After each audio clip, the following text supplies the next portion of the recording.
जय श्री कृष्णा, राधे राधे।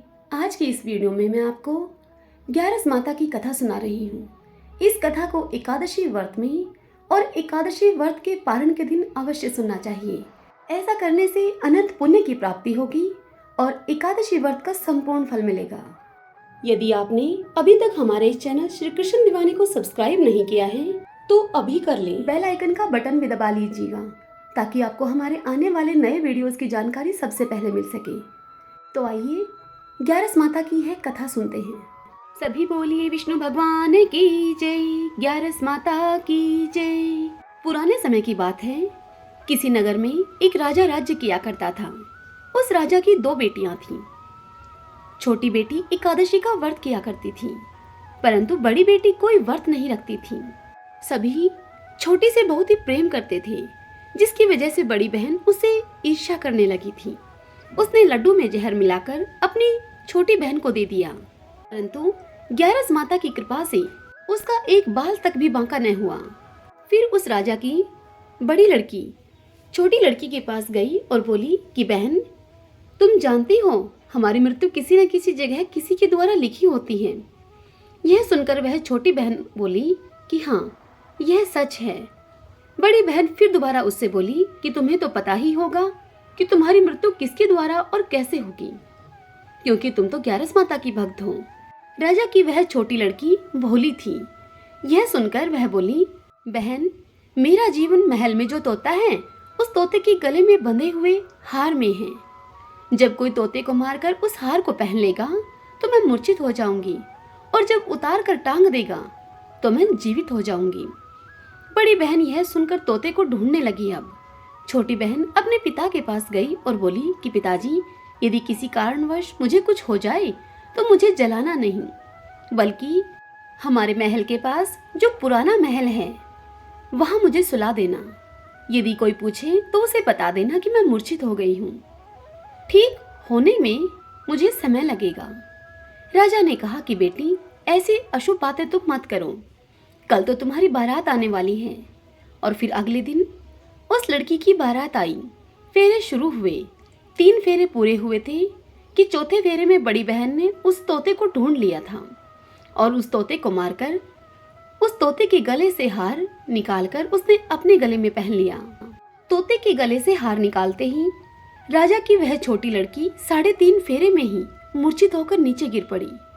राजा ने भी अपनी बेटी के कहे अनुसार उसे अपने पुराने महल में सुला दिया और एक पहरेदार वहां पर बैठाकर उस पहरेदार से कहा कि बिना मेरी अनुमति के इस महल में कोई भी न जा पाए। कुछ ही पल में बड़ी बहन पिता के पास आई और बोली कि पिताजी, छोटी बहन का सुनकर मुझे बड़ा ही दुख हुआ, परंतु घर आई हुई बारात को खाली हाथ लौटाना कोई अच्छी बात नहीं होगी, इसलिए आप चाहें तो मेरी शादी उस राजकुमार से करवा दें। ईश्वर की इच्छा के आगे हमारा कोई वश नहीं है। राजा को बड़ी बेटी की बात कुछ ठीक लगी। तदंतर राजा के आदेश के अनुसार बड़ी बेटी को छोटी बेटी के वस्त्र पहनाकर उसे फेरों में बैठा दिया गया। राजकुमार ने यह देखकर कहा कि यह मेरी दुल्हन नहीं है, मैं कैसे विवाह कर सकता हूँ, क्योंकि यह वह नहीं है जिसके साथ मैंने 3.5 फेरे लिए हैं। यह सुनकर राजा की बड़ी लड़की तमतमा गई और वह गुस्से में आकर कहने लगी, उसके मुख से क्या फूल झड़ते हैं। तब उस राजकुमार ने कहा कि हाँ, उसके मुख से फूल झड़ते हैं। अब सभी लोग राजकुमार को समझाने लगे। सभी के समझाने पर राजकुमार ने राजा की बड़ी बेटी से विवाह कर लिया। विदाई के बाद जब राजकुमार अपनी बहू को लेकर अपने महल में आए, वहां बहू का अच्छी प्रकार से स्वागत किया गया, लेकिन राजकुमार ने उससे बात तक भी नहीं की और न ही उसके हाथ का पानी पिया, उसके हाथ से बना हुआ भोजन भी नहीं खाया। राजकुमार ने मन में अपने विचार किया कि आखिर मेरी पत्नी के साथ क्या हुआ होगा, इस बात का तो मैं पता लगाकर ही रहूंगा। अब दिन रात उस राजकुमार के मन में यही सब चलता रहता। एक दिन दुखी मन से राजकुमार घोड़े पर बैठकर शिकार के लिए निकल पड़ा। घोड़ा वहीं जाकर रुका जहां पर राजकुमारी की अधमरी लाश रखी थी। अचानक घोड़े के रुकने से राजकुमार ने सोचा कि कोई कारण तो है जो यह घोड़ा यहाँ रुका है। वह घोड़े से उतरकर उस पुराने महल की तरफ गया। वहां खड़े हुए चौकीदार से उसने पूछा, चौकीदार, यह महल किसका है? वहां सामने खाट पर कौन सो रहा है। तब चौकीदार ने उन्हें सारी बात बता दी और कहा कि यह वही राजकुमारी है जो फेरों के समय मूर्छित हुई थी। राजकुमार ने उसकी बात को सुनकर सोचा कि यह तो मेरी पत्नी है, जिसके साथ मैंने 3.5 फेरे लिए थे। ऐसा विचार कर चौकीदार से राजकुमार ने कहा कि मैं यहाँ आया हूँ, तुम यह बात किसी को न बताना, इसके लिए मैं तुम्हें बहुत अच्छी धनराशि दूंगा। यह सुनकर चौकीदार राजकुमार की बात मान गया। तदंतर राजकुमार उस टूटे हुए महल के भीतर गया। राजकुमार खाट के पास गया और बचे हुए 3.5 फेरे खाट के बाहर घूमकर लगा लिए तथा रात को वहीं पर रुक गया। राजकुमारी ने जब रात को अपने पति को वहां देखा तो वह खूब रोई।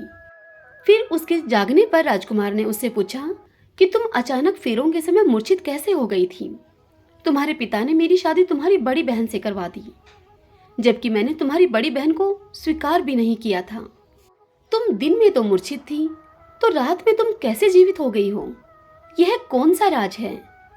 इसमें ऐसी क्या बात है? तुम सारी बात मुझे बताओ। तब राजकुमारी ने तोते और हार की सारी बात अपने पति को बताई और यह भी बताया कि मैंने यह बात केवल मेरी बड़ी बहन को बताई थी। यह सब उसने ही किया है, क्योंकि वह मुझसे बहुत ईर्ष्या भाव रखती है।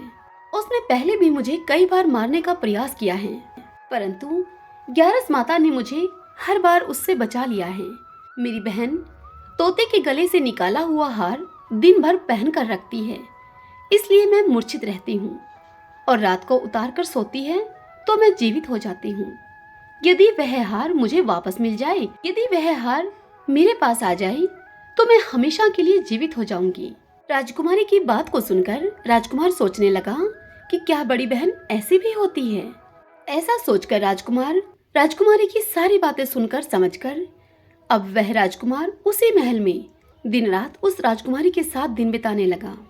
अब जब राजकुमार छोटी राजकुमारी के साथ रहा करता था तो बड़ी राजकुमारी बड़ी ही बेचैन हो गई और सोचने लगी कि मेरे महाराज कहाँ चले गए हैं, कितने दिन हो चुके हैं उनको घर नहीं आए हैं। और उसने अब राजकुमार का पता लगाना चाहा कि आखिर राजकुमार दिन रात कहाँ रहते हैं, परंतु चाहकर भी वह पता न लगा सकी। एक दिन छोटी रानी गर्भ से हो गई। वह राजकुमार से बोली कि चाहे मुझे बेटा हो या फिर बेटी, रात में हो तो ही अच्छा है, क्योंकि दिन में तो मैं मूर्छित रहती हूँ। फिर एक दिन राजकुमार को किसी काम के लिए बाहर जाना पड़ा। उस दिन छोटी रानी को प्रसव पीड़ा होने लगी। राजकुमार के न होने पर वह अब ग्यारस माता को याद करती है और फिर दयालु ग्यारस माता उसका प्रसव कराती है। उसके एक सुंदर पुत्र का जन्म होता है। तभी वहां राजकुमार आ जाते हैं। वह भी ग्यारस माता के दर्शन कर लेते हैं। ग्यारस माता कहती हैं राजकुमार को कि यह मेरी परम भक्त है। जब तुम्हारा बेटा 5 साल का हो जाए तब तुम हार लाकर इसको पहना देना। देखते ही देखते अब समय बीतता चला गया और वह छोटा बच्चा राजकुमार अब 5 साल का हो गया। राजकुमार युवराज से कहते हैं कि बेटा मैं काम पूरा करके अभी आता हूँ, तब तक तुम अपनी माँ के साथ खाट के पास ही रहना। बड़ी रानी युवराज का पता लगा लेती है और उसको उठवा लेती है और उसके टुकड़े टुकड़े करवा देती है। एक टुकड़ा वह चक्की के नीचे रखती है, दूसरा टुकड़ा अपने पलंग के नीचे रखवा देती है। छोटी रानी को जब पता चलता है तो वह ग्यारस माता को याद करती है। ग्यारस माता उसकी पुकार सुनकर बड़ी रानी के पास भिक्षा मांगने के लिए जाती है। तब बड़ी रानी दासी के साथ भिक्षा भिजवा देती है। ग्यारस माता भिक्षा लेने से इनकार कर देती हैं और कहती हैं कि तुम्हारी रानी के हाथ से ही भिक्षा लूंगी। तब बड़ी रानी भिक्षा देने के लिए बाहर आती है।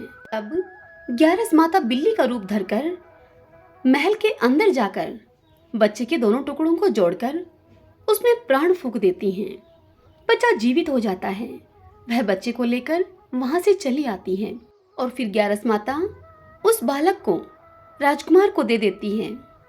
अब राजकुमार उस युवराज को लेकर अपने महल में अपनी बड़ी रानी के पास आते हैं और बड़ी रानी से कहते हैं कि रानी, यह बच्चा मेरे किसी दूर के रिश्तेदार का है।